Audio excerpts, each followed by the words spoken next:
तो चलिए रामायण के उस मशहूर किस्से को एक नए, बिल्कुल अलग एंगल से समझते हैं। एक हाई स्टेक्स डिप्लोमैटिक मीटिंग जिसका अंजाम बहुत ही विनाशकारी हुआ। आज हम बात करेंगे शक्तिशाली हनुमान और अहंकारी राजा रावण के बीच हुई उस पहली मुलाकात की। ये सिर्फ एक आमना सामना नहीं था, ये बुद्धि, ताकत और इच्छा शक्ति का वो टकराव था जिसने एक महायुद्ध की नींव रख दी थी। तो सीन है लंका का वो आलीशान दरबार, और माहौल में एक अजीब सी टेंशन है। राजधानी में भयंकर तबाही मचाने के बाद एक बहुत ही रहस्यमयी और ताकतवर कैदी को पकड़कर राजा के सामने लाया गया है। लेकिन ये कोई आम कैदी नहीं था, बिल्कुल नहीं। सोचिए, पूरे दरबार में कानाफूसी चल रही है, डर और हैरानी का माहौल है कि आखिर ये है कौन और इसकी शक्ति का अंदाजा क्या है। अब ये बात कितनी बड़ी है, इसका अंदाजा इसी से लगाया जा सकता है। रावण का सबसे बड़ा, सबसे ताकतवर योद्धा इंद्रजीत, वो खुद मान रहा है कि इस एक वानर को पकड़ने के लिए उसे ब्रह्मास्त्र चलाना पड़ा, मतलब आखिरी हथियार। तो रावण गुस्से और गुरूर में चोर सवाल जवाब शुरू करता है। उसे लगा था कि सामने कोई गिड़गिड़ाएगा, माफी मांगेगा, लेकिन जो उसे सुनने को मिला उसने सब कुछ बदल दिया। रावण का सवाल सीधा था, एकदम राजाओं वाला।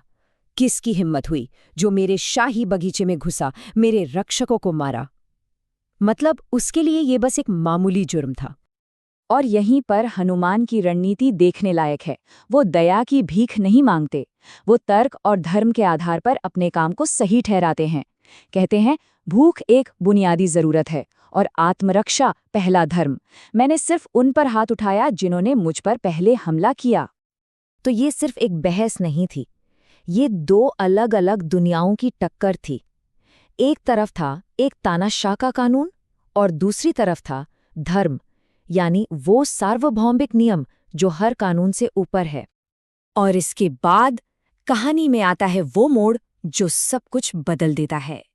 ये तथाकथित अपराधी अब अपनी असली पहचान बताने वाला था। और फिर वो घोषणा होती है, मैं हनुमान हूं, पवन देव का पुत्र, रघुकुल के श्री राम का दूत। बस इतना कहते ही पूरा मामला ही पलट गया।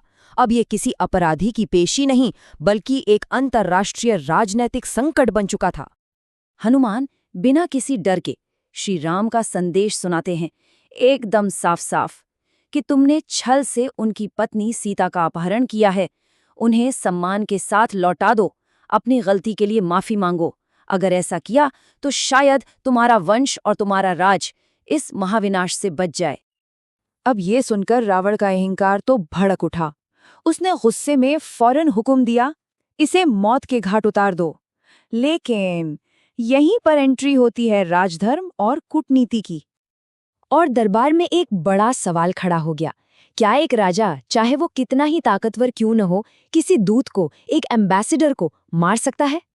तभी रावण का अपना भाई विभीषण उसे एक पुराना और बहुत जरूरी नियम याद दिलाता है, दूत धर्म।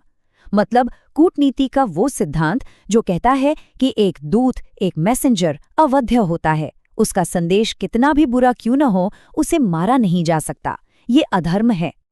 तो अब दरबार में तीन खेमे बन गए थे। एक तरफ था रावण जो सिर्फ अपना बदला चाहता था, दूसरी तरफ था विभीषण जो धर्म की बात कर रहा था, और बीच में थे मंत्री जो एक प्रैक्टिकल सॉल्यूशन ढूंढ रहे थे कि ठीक है, इसे मारो मत, पर सजा तो दो। तो रावण बात तो मान लेता है कि दूत को नहीं मारना है, लेकिन उसका अहंकार उसे चैन से बैठने नहीं देता। उसे एक ऐसी सजा चाहिए थी जो हनुमान और उनके स्वामी राम दोनों का अपमान करे। और सजा क्या सोची गई कि एक वानर का सारा घमंड उसकी पूंछ में होता है, तो इसी में आग लगा दो और फिर पूरे शहर में इसका जुलूस निकालो ताकि सब देखें और एक मिसाल कायम हो। लेकिन यहीं रावण से सबसे बड़ी गलती हो गई। उसके सैनिकों ने जैसे ही तेल में भीगे कपड़े हनुमान की पूंछ पर लपेटने शुरू किए, हनुमान ने अपनी शक्ति से पूंछ को इतना लंबा कर लिया कि लंका का सारा कपड़ा और तेल ही खत्म हो गया। और फिर जैसे ही उस विशाल पूंछ में आग लगाई गई, हनुमान ने अपने बंधन तोड़े, अपना आकार छोटा किया और पहुंच गए महलों की छतों पर। और फिर अपनी ही जलती हुई पूंछ को मशाल बनाकर उन्होंने पूरी सोने की लंका को आग के हवाले कर दिया। ये सब देखकर रावण की पत्नी मंदोदरी ने उसे समझाने की कोशिश की, उन्होंने कहा, सोचिए, जिसका सिर्फ एक दूत आपके पूरे शहर को जला सकता है, वो खुद कितना शक्तिशाली होगा। अभी भी वक्त है स्वामी, सीता को लौटा दीजिए। तो रावण ने सलाह की जगह अपने अहंकार को चुना और एक सजा को भविष्यवाणी में बदल दिया। सोचने वाली बात है, क्या उसके पूरे साम्राज्य की किस्मत का फैसला उसी एक पल में नहीं हो गया था? ये घटना हमें यही सिखाती है कि सबसे बड़ी जंग हथियार से नहीं, विवेक से जीती जाती है, और एक राजा का सबसे बड़ा दुश्मन अक्सर उसका अपना गुरूर ही होता है।